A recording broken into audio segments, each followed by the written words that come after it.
Karena kehancuran Timur Tengah dimulai dari kelompok-kelompok yang mengatasnamakan agama untuk melawan pemerintahnya sendiri. Coba baca ulang, Pak. Banyak orang bermusuhan atas nama agama, Pak. Ini ada apa gitu? Ini cemasan saya nih. Bahkan mohon maaf Bapak Ibu, melawan pemerintah atas nama agama. Seakan-akan kalau melawan pemerintah itu termasuk jihad. Itu salah, Pak. Malapetaka itu dalam agama, tidak boleh. Agama itu nggak boleh kita manfaatkan untuk arogansi, nggak boleh. Apalagi untuk menipu orang awam, memanipulasi orang awam atas nama agama, itu tidak boleh itu. Makanya jangan salahkan kalau pemikir ateis mengatakan religion is an opium for the people. Agama itu candu buat rakyat. Kadang-kadang gitu agama dibuat sedemikian rupa agar rakyat itu jadi bodoh dengan agama. Sesuatu yang sudah dibumbui dengan agama digunakan sebagai alat politik untuk mengadu domba. Ustadz ngomong begitu berani amat, emang ada buktinya? Ada Pak buktinya. Sejarah sudah membuktikan. Perang Jamal itu ngapa terjadi? Karena tukang fitnah yang mengatasnamakan agama. 18.000 sahabat Nabi meninggal dunia. Kemudian yang berikutnya perang Siffin itu 80.000 sahabat Nabi meninggal dunia. Gara-gara apa? Arogansi atas nama agama. Ya namanya penguasa itu nggak sempurna Bapak Ibu. Pasti ada kesalahannya ya Pak. Betul nggak kira-kira? Tapi jangan lihat melulu kesalahan, karena kelebihannya lebih banyak. Ya bayangkan Khalifah Utsman itu, ya mungkin dia nggak sempurna sebagai manusia. Tapi karena orang nggak puas dengan pemerintahan dia, Utsman itu apa tuduhannya? Korupsi, karena dia kaya. Padahal Utsman memang kaya, Pak. Tuduhan apa tadi? Nepotisme, karena waliul balad, gubernur-gubernur itu dari keluarga dia semua. Maka terjadilah demo 40 hari 40 malam. Khalifah Utsman itu ditusuk dadanya, Bapak Ibu, sedang baca Quran itu. Khalifah Utsman. Padahal umurnya sudah berapa, Pak? 79 tahun. Sudah hampir 80 tahun. Bisa apa sih umur 80 tahun kan begitu? Tapi itulah fitnah atas nama agama. Yang paling serem itu begitu, perang Ka'bah. Perang Ka'bah itu Bapak Ibu, perang gubernur Mekah lawan Khalifah Malik bin Marwan bin Al-Hakam. Jadi Malik bin keturunan ya Muawiyah juga, Bani Umayyah itu. Jadi perangnya di Mekah. Khalifah lawan gubernurnya. Gara-gara isu agama juga. Tuh kalau bapak-bapak baca sejarahnya, Ka'bah itu rontok. Masjidil Haram terbakar. Perangnya dalam Masjidil Haram. Bayangkan seandainya itu terjadi di zaman sekarang.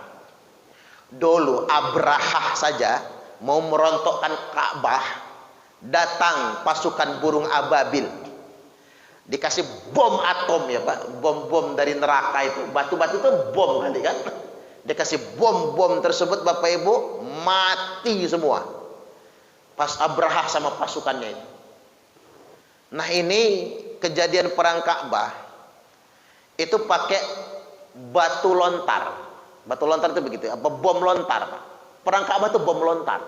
Jadi pakai ketapel, istilah orang sekarang itu ketapel. Ketapel raksasa itu dilemparkan ke dalam Ka'bah.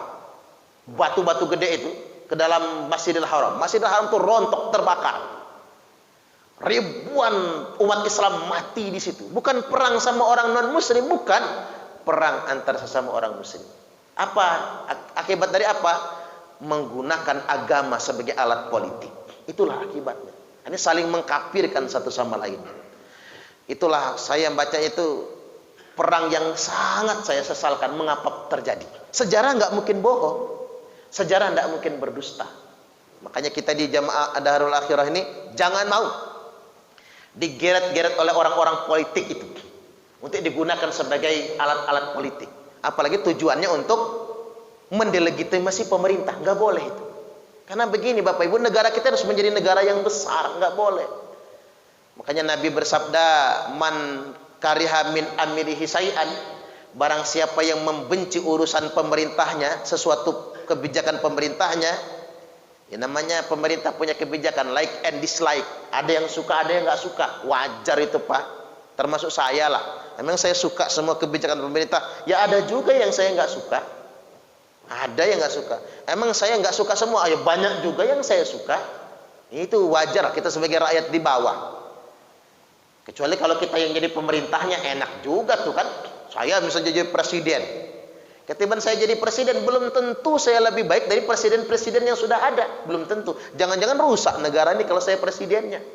Wallahu a'lam bishawab, kan begitu ya Pak? Belum tentulah.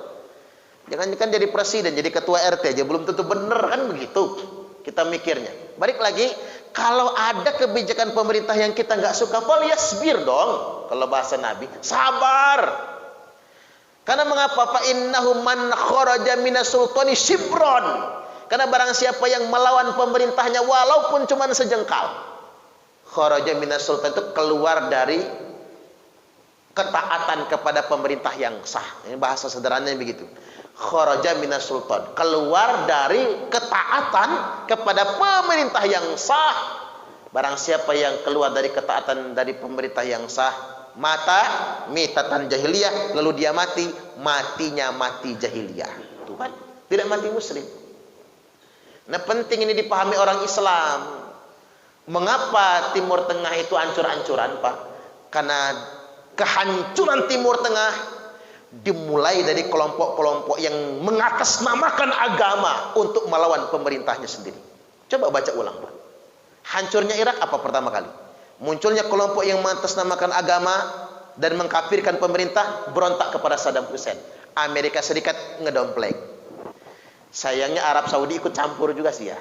Subhanallah. Hancur Irak kan. Sekarang jadi apa Irak? Apa sejahtera? Dulu sekolah murah, makan enak. Sekarang susah mereka. Muncul lagi kelompok-kelompok yang anti pemerintah Libya, Muammar Gaddafi. Muammar Gaddafi kafir. Maka wajib dilawan, berontak. Amerika ikut campur. Hancur Libya. Masuk ke Suriah. Muncul pemberontak mengatasnamakan Presiden Bashar al-Assad itu Syiah. Nah, itu Pak. Strategi kelompok Khawarij untuk melawan pemerintah, mereka tuduh pemerintah negara mereka Syiah. Kadang-kadang ustadz-ustadz Indonesia ikut-ikutan juga. Tahu perkara enggak gitu Pak. Ikut-ikutan. Teman-teman saya itu banyak Pak. Yang alumni Suriah. Banyak. Malah muridnya Syekh Ramadan Al-Buti. Ulama-ulama besar Suriah, ulama internasional. Kata mereka, strategi kelompok Khawarij untuk mendelegitimasi pemerintah. Mereka tuduh pemerintah Suriah itu Syiah. Lalu mereka kafirkan, lalu mereka bentuk angkatan bersenjata, lalu mereka melawan pemerintah yang sah. Nah, setelah mereka melawan pemerintah yang sah, Amerika Serikat ikut campur. Itulah kerjaan mereka. Nah, Presiden Bashar al-Assad, karena dia nggak sanggup melawan Amerika, Pak, maka dia minta bantuan kepada negara yang bisa ngebantu. Indonesia nggak bisa ngebantu, Pak. Indonesia terlalu lemah untuk ngebantunya. Dia minta bantuan sama Rusia. Rivalitasnya Amerika Serikat. Seandainya dia nggak dibantu Rusia, udah remek sekarang Bashar al-Assad itu. Begitu keadaannya. Baru ISIS kemudian ikut campur kembali, tambah memperkeruh suasana. Apa mulanya? Munculnya kelompok-kelompok yang mengatasnamakan agama untuk melawan pemerintahnya sendiri. Rusak mereka. Yaman juga begitu, ancur-ancuran. Itu proxy war namanya. Nah, ini hati-hati. Karena di Indonesia ini sudah mulai menggejala maksud saya. Orang pakai bahasa agama tapi untuk memberontak kepada pemerintah. Ujung-ujungnya nanti Pak, setelah mereka besar, mereka akan didanai oleh Amerika Serikat. Jangan-jangan sudah didanai, jangan-jangan ya. Karena semua kelompok-kelompok radikal di Timur Tengah, kelompok-kelompok Khawarij, semua didanai oleh Amerika Serikat. Ngomongnya depan kita dia mencaci Amerika, ngomongnya depan kita, tapi aslinya mereka didanai. Makanya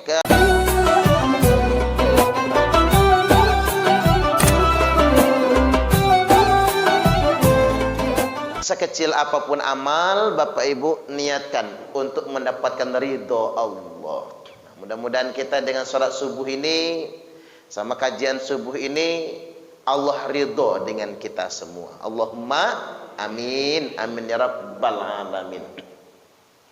Karena Nabi SAW telah menyampaikan, inna ahadakum la ya'malu bi'amali ahlil jannah hatta ma yakunu bainahu wa bainaha illa dhira' Sesungguhnya ada di antara kalian semua yang mengerjakan amalan ahli surga.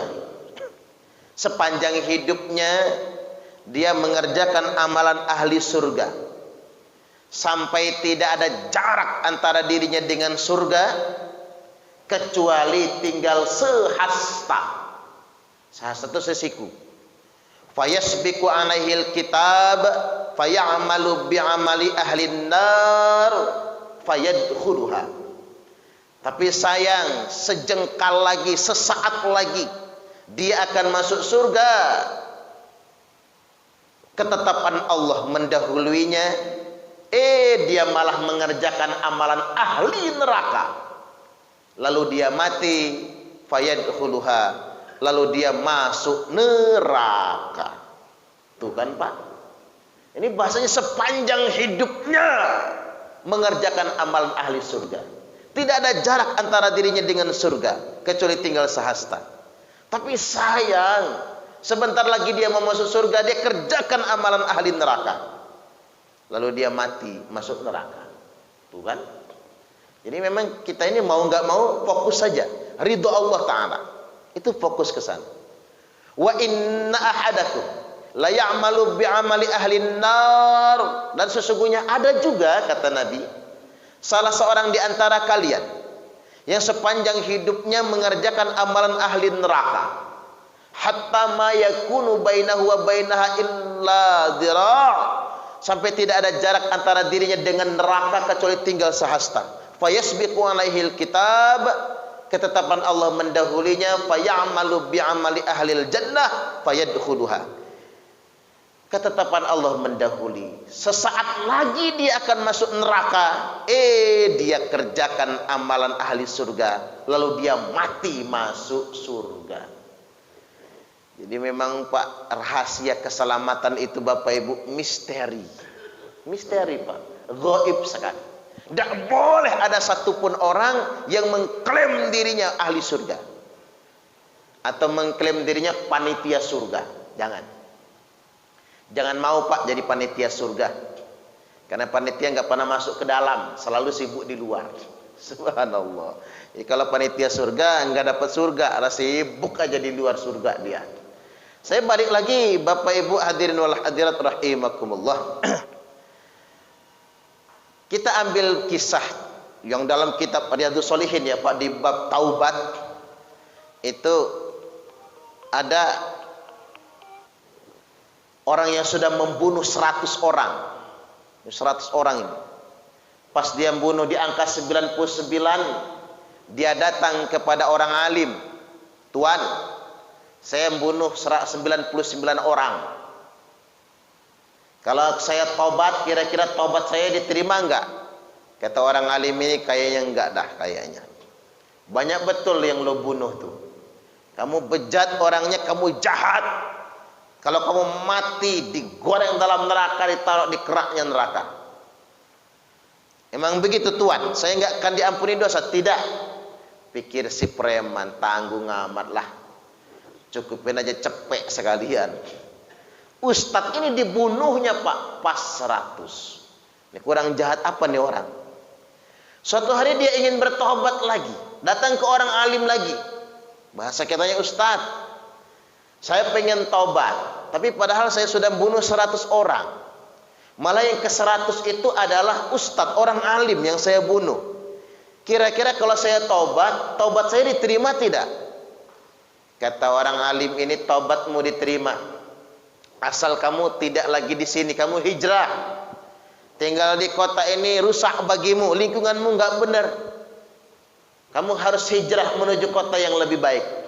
Dia pergi dalam perjalanan, belum nyampe tujuan Pak. Ibarat kata amal mah belum sholat lah, belum puasa. Amal mah belum, cuman komitmen ingin hijrah, ingin bertaubat. Tengah jalan mati. Malaikat rebutan, malaikat azab sama malaikat rahmat. Kata si azab, ini gua yang bawa. Orang ini seumur hidup kerjaannya maksiat, bunuh 100 orang, sholat enggak, puasa juga belum pernah. Kata malaikat rahmat, saya yang bawa. Karena dia sudah bertaubat kepada Allah Ta'ala. Walaupun belum sempat amal, tapi dia dalam komitmen bertaubat kepada Allah. Diutus oleh Allah malaikat Jibril. Damaikan dua malaikat itu. Kalau malaikat berantem kan gak enak, Pak. Dengar ceritanya. Manusia yang berantem, bukan malaikat. Didamaikan. Kata Jibril, gini aja. Kamu orang jangan berantem. Kita ukur. Kalau lebih dekat dengan kota asal, kota maksiat, maka dia dibawa malaikat azab. Berarti taubatnya tidak Allah terima. Tapi kalau lebih dekat dengan kota taubat, kota yang dia tuju, maka dia dibawa malaikat rahmat. Maka dia masuk surga. Begitu diukur ternyata sejengkal. Bedanya cuma sejengkal, Pak. Sejengkal lebih dekat dengan kota yang dia tuju. Berarti kata malaikat Jibril, taubatnya diterima, Allah ridho dan memberikan rahmat kepadanya. Artinya nggak bisa kita melihat nilai dari zahirnya, Pak. Itu ridho Allah, itu rahmat dari Allah Subhanahu wa Ta'ala. Ini yang sungguh luar biasa. Maka hidup kita ini nggak boleh merasa paling suci, nggak boleh merasa paling baik sendiri, nggak boleh. Apalagi arogansi. Arogansi itu begini. Orang harus sama dengan pendapat kita. Tidak boleh. Itu arogan namanya. Kita sudah menuhankan diri sendiri. Betapa banyak orang bicara Al-Quran tapi pakai hawa nafsu. Apa maksudnya? Penafsirannya terhadap Al-Quran harus sesuai dengan keinginan dia. Itu hawa nafsu namanya. Nggak boleh kita menafsirkan Al-Quran dengan hawa nafsu. Itu namanya sudah menuhankan diri sendiri. Karena mengapa penafsiran Al-Quran dia tafsirkan sendiri, lalu dia tanamkan sendiri dan beda sama dia, kafir. Tidak boleh yang sedemikian rupa. Tampaknya soleh, Pak, tapi itu namanya menuhankan diri sendiri. Tidak boleh. Karena penafsiran bagi dia, apalagi dia nafsirkan sembarangan, nggak pakai kaidah ilmu tafsir, nafsirin pakai hawa nafsu. Itu namanya menafsirkan Al-Quran dengan hawa nafsu. Tidak membaca kitab tafsir dan lain sebagainya. Balik lagi, ada kisah juga pezina. Seumur hidup kerjaannya berzina. Nah, ini kan disampaikan dalam hadis muttafaqun alaih semua kan. Hadis Sahih Bukhari Muslim semua. Hadis tentang yang bunuh 100 orang itu kan, kalau bukan dalam kitab hadis sahih itu kayaknya dongeng banget tuh kan. Yang dalam kitab hadis sahih kita sudah sangat sering mendengarnya juga, itu bukan dongeng. Ini memang betul-betul ketetapan dari Allah Subhanahu wa Ta'ala yang diinformasikan oleh Nabi kita. Ada pezina yang sudah berzina, kemudian satu hari dia kehausan, mampir di sebuah sumur. Di samping sumur ada anjing yang menggelepar-gelepar, kehausan. Nangis si pelacur ini, Pak. Ya Allah, anjing ini saja menggelepar-gelepar kehausan. Kasihan. Apalagi saya, ya Allah, yang kotor dan hina ini. Apalagi saya yang pelacur ini, yang gak layak masuk ke dalam surga, ya Allah, sangat pantas masuk neraka. Ditimbakan air di sumur itu, Pak, pakai sepatunya, diminumkan ke anjing tadi sambil menangis, minta ampun ya Allah. Habis itu dia jatuh sakit, lalu dia mati. Allah terima taubatnya, masuk surga. Subhanallah. Artinya ada. Tapi kalimatnya ada ya Pak, jangan digeneralisir semua. Ibu-ibu jadi pelacur dulu semua misalnya, terus nyari anjing kasih minum gitu ya, bukan itu maksudnya. Atau bapak-bapak membunuh 100 orang dulu gitu, baru taubat, bukan begitu maksudnya. Artinya memang masalah surga dan neraka itu hak Allah semata. Itu semata-mata Allah yang tentukan, semata-mata Allah yang takdirkan. Nah, muncul pertanyaan, apa pantangannya agar kita mendapatkan ridha Allah? Gimana orang-orang yang tadi sudah sangat soleh, yang sejengkal lagi, sesaat lagi mau masuk surga tapi malah masuk neraka? Apa pantangannya? Pantangannya agar kita tidak termasuk golongan begitu, Pak. Sekaligus kuncinya ya, satu, selalu merasa banyak dosa. Itu resepnya. Karena kita ini manusia itu tempatnya salah dan lupa. Yang berikutnya, selalu merasa banyak dosa dan jangan merasa paling suci. Ini resep pertamanya. Selalu merasa banyak dosa dan jangan pernah merasa paling suci. Karena innal insana mah'alul khata' wan nisyan. Manusia itu memang tempatnya salah, Bapak Ibu, tempatnya lupa. Jadi manusia tuh kalau nggak pernah salah, nggak pernah lupa, Allah matikan. Jadi aku nggak mau, kata Allah, kalau manusia nggak berbuat salah, nggak berbuat dosa, aku nggak mau. Aku matikan dia. Akan aku ganti dengan makhluk yang baru. Lalu dia bisa berbuat salah, lalu dia bisa berbuat dosa. Setelah dia salah dan berbuat dosa, dia minta ampun kepadaku. Bahkan sampai menangis karena dia menyesali perbuatan dosanya. Nah, itu Allah, Pak. Jadi lebih suka yang demikian rupa. Makanya kadang-kadang, ini bahasanya bahasa tasawuf ya Pak. Kadang-kadang Bapak Ibu, kita itu kalau masih berbuat dosa harus bersyukur Pak. Karena kita masih manusia. Karena dengan berbuat dosa, kita tidak akan pernah merasa paling suci. Ini bahasa tasawuf ini ya Pak. Bahasa tasawuf. Selama itu bukan dosa yang disengaja. Karena itu memang takdir manusia. Makanya salah juga manusia kalau berlebih-lebihan terhadap dosanya. Pagi, siang, malam nangis saja, nggak mau lagi keluar rumah. Ngapa Pak Haji nggak mau keluar rumah lagi? Terlalu banyak dosa. Begitu keluar rumah lihat cewek seksi nangis, masuk ke dalam lagi. Nggak mau keluar rumah. Uzlah akhirnya dia Pak. Nggak pas juga yang sedemikian rupa itu. Nah pantangannya itu merasa paling suci. Fala tuzakku anfusakum. Janganlah kalian merasa suci dengan diri kalian sendiri. Huwa a'lamu bimanittaqa. Karena dialah Allah yang paling tahu siapa orang-orang yang benar-benar bertakwa kepada Allah Subhanahu wa taala. Nah, ini resep sederhana nomor 1 itu. Selalulah merasa banyak dosa. Tapi ingat, segera bertobat kalau berbuat dosa. Kemudian yang berikutnya, yang kedua, jangan pernah merasa paling suci. Karena kelompok yang celaka itu kata Nabi yang merasa paling suci. Dan saya ingin tambahkan dikit tentang perkara ini Pak. Lebih mengerucut. Karena kelompok inilah sebetulnya yang paling ditakuti oleh Nabi. Kelompok ini yang paling ditakuti oleh Nabi. Kata Nabi, yakhruju qaumun min ummati. Akan keluar sekelompok orang di tengah-tengah umatku.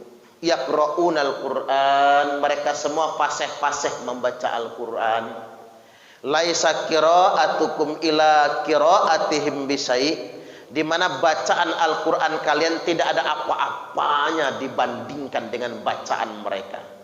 Wala salatukum ila salatihim bisai, salat kalian tidak ada apa-apanya dibandingkan dengan salat mereka. Wala siyamukum ila siyamihim bisai, puasa kalian tidak ada apa-apanya dibandingkan dengan puasa mereka. Artinya bacaan Qur'annya lebih hebat dari kita, sholatnya lebih hebat dari kalian kata Nabi, puasanya lebih hebat dari kalian. Dan mereka itu tidak pernah berbuat maksiat. Ini hebat gak ini Pak? Bayangkan, gak pernah berbuat maksiat. Yahkiru ahadukum amalahu min amalihim. Salah seorang di antara kalian pasti minder. Tak ulang lagi, salah seorang di antara kalian pasti minder kalau membandingkan amalnya dengan amal mereka semua. Tuh Pak, pasti minder. Pokoknya kita ini nggak selepel. Nah Nabi itu ngomongnya bukan sama kita loh Pak. Ngomongnya sama sahabat. Ada Abu Bakar di situ, ada Umar, ada Utsman, ada Ali, ada Abu Hurairah radhiyallahu anhum dan sahabat yang lainnya. Jadi sholatnya Abu Bakar aja nggak ada apa-apanya dibandingkan dengan sholat mereka. Puasanya Ali tidak ada apa-apanya dibandingkan dengan puasa mereka. Sedekahnya Utsman tidak ada apa-apanya dibandingkan dengan sedekah mereka.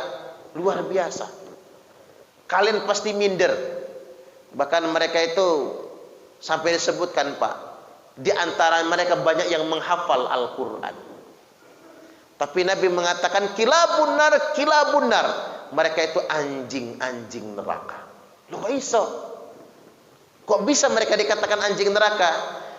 Dikarenakan mereka satu merasa paling beriman sendiri. Selain mereka kafir. Ini muncul apa? Selain mereka kafir. Makanya kita ini kalau sudah soleh, nggak boleh memandang yang beda sama kita itu salah, nggak boleh. Atau lagi mengkafir-kafirkan orang yang nggak sependapat dengan dia, kafir. Nggak sama dengan keyakinan dia, kafir orang ini. Maka kata Nabi, dia akan menghalalkan darah kalian. Yamrukuna minad dini kama yamruku sahmu minar ramiyah. Mereka akan keluar dari agama ini seperti keluarnya anak panah dari busurnya. Maksudnya apa? Hari ini dia salat bersama kalian, dalam satu barisan bersama kalian, besok dia akan menghalalkan darah kalian. Tuh Pak. Fa aina malaqitumuhum faqtuluhum. Dimanapun kalian jumpai mereka, perangi mereka. Fa idza kharaju faqtuluhum. Sungguh apabila mereka sudah keluar, perangi mereka. Thumma idza kharaju faqtuluhum. Sungguh kemudian kalau mereka sudah keluar, perangi mereka. Thumma idza kharaju faqtuluhum. Sungguh apabila mereka sudah keluar, perangi mereka. Ini namanya khawarij, Pak. Khawarij. Khawarij ini karakteristiknya, kalau sekarang yang ngaku khawarij tidak ada lagi, karakteristiknya adalah merasa paling beriman sendiri, merasa paling baik sendiri, dan arogan. Orang harus sama dengan pendapat dia. Ini hati-hati kita dengan merasa paling suci, karena boleh jadi Allah Subhanahu wa taala justru tidak akan mendatangkan ridhonya. Di akhirat itu belaga nih Pak, kelompok ini nanti di akhirat. Sudah ada riwayatnya soalnya. Ya Allah, saya masuk surga karena amal perbuatan saya. Enggak bisa, kata Allah. Bal bi amali. Kamu lebih pantas masuk surga karena rahmatku. Bal bi rahmati, kata Allah. Kamu lebih pantas masuk surga karena rahmatku, bukan karena amal perbuatan. Bal bi amali, ya Allah. Bal bi rahmati. Tapi sebenarnya karena rahmatku, kata Allah. Kata dia amalku, kata Allah rahmatku. Gini aja lah, kata Allah. Kita timbang aja yuk. Ditimbang ibadahnya semuanya, dibandingkan dengan nikmat yang Allah sudah berikan kepadanya. Ternyata satu nikmat mata saja sudah mengalahkan ibadahnya yang 500 tahun lamanya. Maka kata Allah, masukin orang ini ke dalam neraka, karena amalnya takkan pernah bisa menandingi rahmatku, kata Allah Subhanahu wa taala. Makanya ini yang kita garis bawahi. Yang kedua, apa kuncinya agar kita dapat ridha Allah? Istiqomah, Bapak Ibu. Adwa muhawain qalla. Beramal itu dawam. Dawam itu bahasa kitanya rutin, walaupun sedikit. Istiqomah, walaupun cuman sedikit. Enggak mesti muluk-muluk, istiqomah. Karena kita enggak tahu dari amal yang mana nantinya Allah ridho dengan kita semua. Kita enggak tahu. Kan pernah saya sampaikan juga ini, Imam Al-Ghazali masuk surga, Pak. Bukan karena muridnya ribuan, bukan karena ngarang kitabnya ratusan, bukan. Imam Al-Ghazali itu dapat mimpi, dapat petunjuk, karena ru'yatul rajulul mu'min, mimpi seorang laki-laki mukmin. Jadi mimpinya ulama itu petunjuk dari Allah Subhanahu wa taala. Adalah bagian juz'un min ajza'in nubuwah, kata Nabi. Adalah juz'un, satu bagian min ajza'in nubuwah, dari bagian kenubuahan, petunjuk dari Allah Ta'ala. Tapi tidak berlaku umum, hanya berlaku tertentu saja. Kalau wahyu kan umum ya Pak, diwahyukan kepada Nabi, maka dia berlaku sebagai syariat. Tapi kalau mimpi orang solih, dia tidak berlaku sebagai syariat, tapi dia merupakan petunjuk dari Allah Ta'ala. Nah, Imam Al-Ghazali mimpi Allah memberikan ridhonya dan Imam Al-Ghazali bakal masuk surga. Beliau tanya, karena apa saya masuk surga?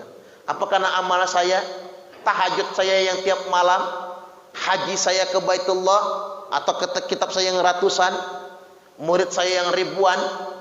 Kata malaikat, bukan Syekh.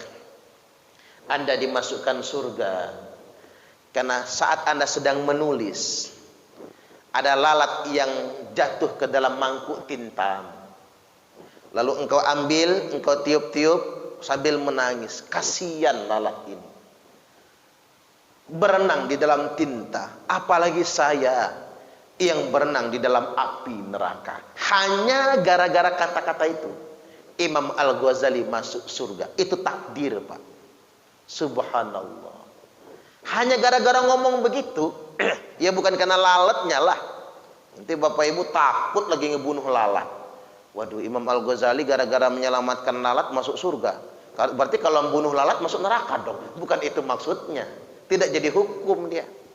Atau bapak-bapak ngopi, lalatnya nempok dalam kopi, diselamatkan. Mah, kayaknya papa masuk surga nih kayaknya. Ngapa Pak? Ini menyelamatkan lalat kayak Imam Al-Ghazali misalnya. Nggak bisa juga begitu Pak. Kata-kata itu penting, timing itu penting. Allah ridho. Emang ada hadisnya Ustaz? Ada. Innal abda la yatakallamu bil kalimah min ridwanillahi ta'ala. Ada kata Nabi, sesungguhnya seorang hamba, dia hanya berkata dengan satu perkataan, bil kalimah, satu perkataan. Dan dia nggak begitu memikirkan perkataan itu. Jadi perkataan itu begini Pak, kayaknya keluar gitu aja. Tapi dengan kata itu Allah ridho kepadanya dan dia masuk surga. Subhanallah. Wa innal abda la yatakallamu bil kalimah min sakhatillahi ta'ala. Dan sesungguhnya ada juga seorang hamba yang dia berkata dengan satu kata. Kata-kata itu lewat begitu saja bagi dia, tapi dengan kata itu Allah murka kepadanya. Kata-kata itu menyebabkan dari kemurkaan Allah Subhanahu wa taala. Itu kan? Orang bisa saja masuk surga hanya dengan satu kata. Orang bisa saja masuk neraka karena hanya dengan satu kata. Wih, kalau kita punya ilmu yang kayak gini nih Pak, jadi orang Islam tuh enak, nggak kaku, nggak arogan, nggak suka marah-marah, nggak suka merasa paling benar sendiri. Jadi memahami perbedaan apapun bentuknya. Kalau jadi orang Islam itu begitu. Jadi simple jadi orang Islam. Ini penting saya sampaikan karena memang begini, saya agak mencemaskan sekarang. Banyak orang bermusuhan atas nama agama, Pak. Ini ada apa gitu? Ini cemasan saya nih. Bahkan mohon maaf Bapak Ibu, melawan pemerintah atas nama agama. Seakan-akan kalau melawan pemerintah itu termasuk jihad. Itu salah Pak. Malapetaka itu dalam agama, tidak boleh. Agama itu nggak boleh kita manfaatkan untuk arogansi, nggak boleh. Apalagi untuk menipu orang awam, memanipulasi orang awam atas nama agama, itu tidak boleh itu. Makanya jangan salahkan kalau pemikir ateis mengatakan religion is an opium for the people. Agama itu candu buat rakyat. Kadang-kadang gitu agama dibuat sedemikian rupa agar rakyat itu jadi bodoh dengan agama.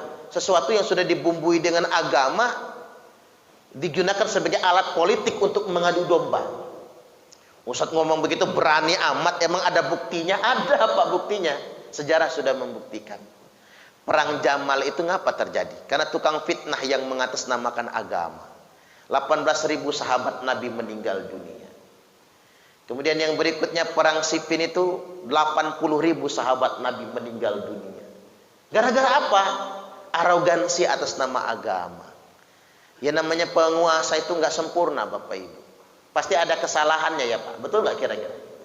Tapi jangan lihat melulu kesalahan, karena kelebihannya lebih banyak. Ya bayangkan Khalifah Utsman itu, ya mungkin dia nggak sempurna sebagai manusia. Tapi karena orang nggak puas dengan pemerintahan dia, Utsman itu apa tuduhannya? Korupsi, karena dia kaya. Padahal Utsman memang kaya Pak. Itu apa tadi? Nepotisme, karena waliul balad, gubernur-gubernur itu dari keluarga dia semua. Maka terjadilah demo 40 hari 40 malam. Khalifah Utsman itu ditusuk dadanya Bapak Ibu sedang baca Quran itu. Khalifah Utsman. Padahal umurnya sudah berapa Pak? 79 tahun. Sudah hampir 80 tahun. Bisa apa sih umur 80 tahun kan begitu? Tapi itulah fitnah atas nama agama. Yang paling serem itu begitu, perang Ka'bah.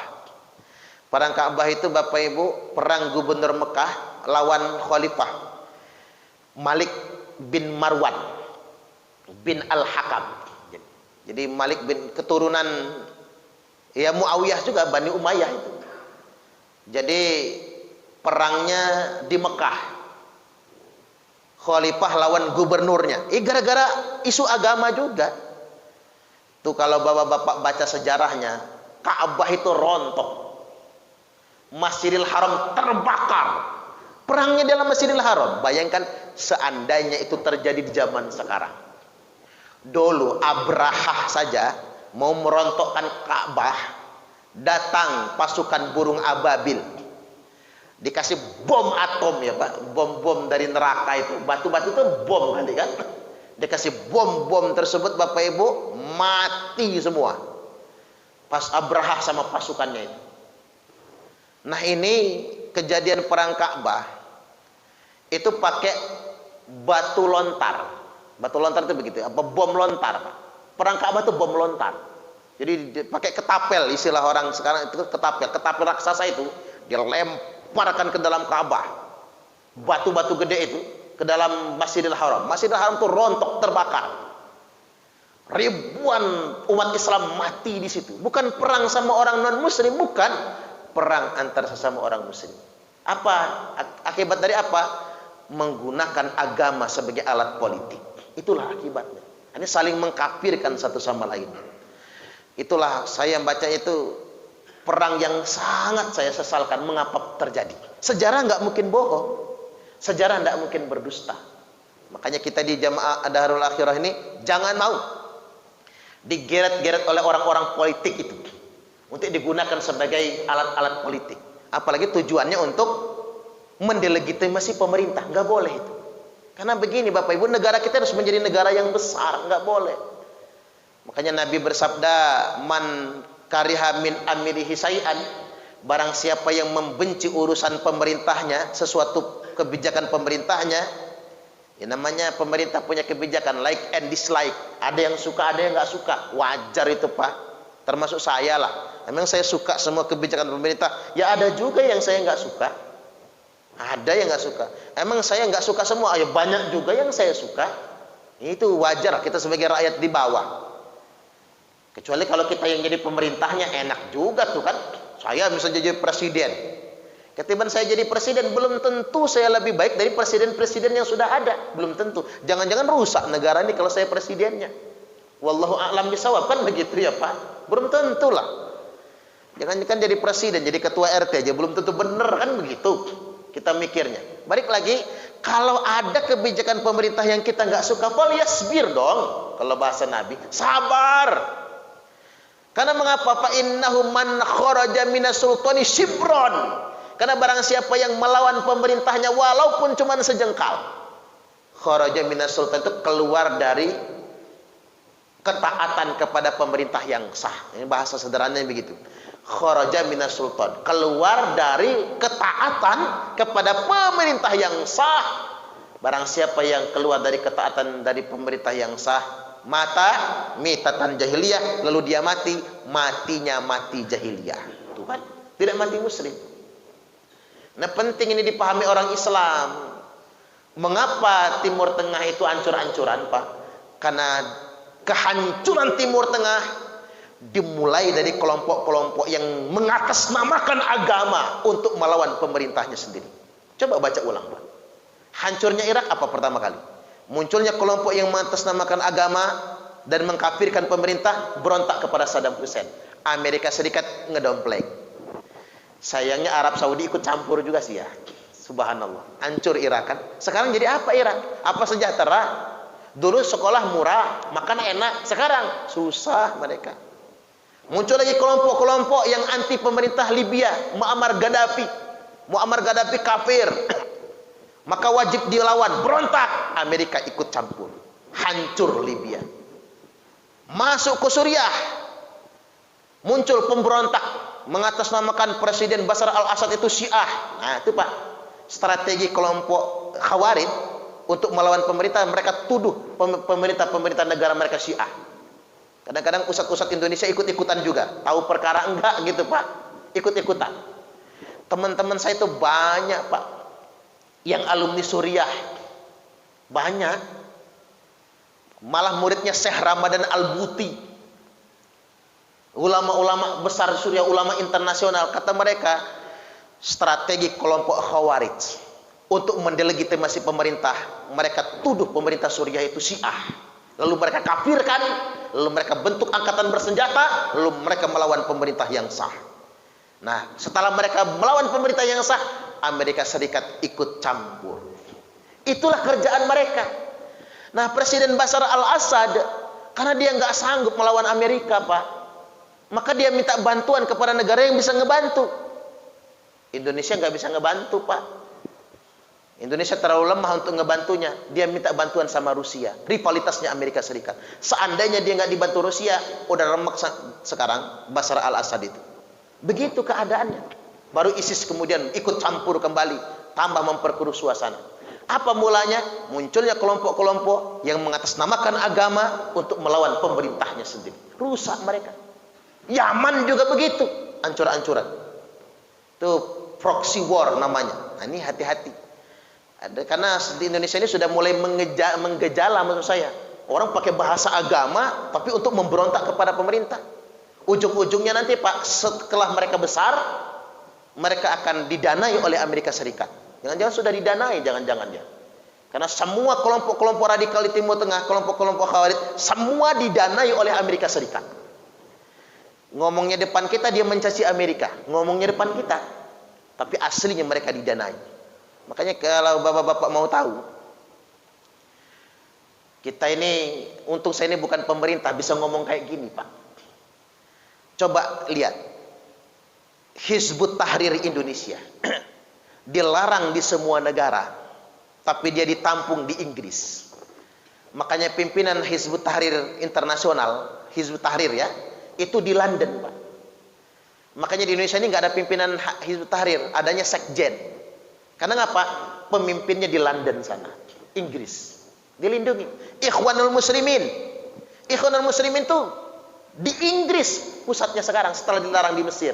Inggris yang nampung. Ahmadiyah. Ahmadiyah itu aliran sesat yang ngaku nabi itu. Di mana pusatnya? Di London juga, Inggris. Inggris yang mendanai semuanya. Agama Bahai, Pak, juga Inggris yang mendanainya. Terus ini Benny Wenda, dedengkot OPM. Itu di mana tinggalnya? Warga negara Inggris, tinggal di London. Ini emang orang barat itu, Pak. Coba, OPM itu bisa ngelunjak karena apa?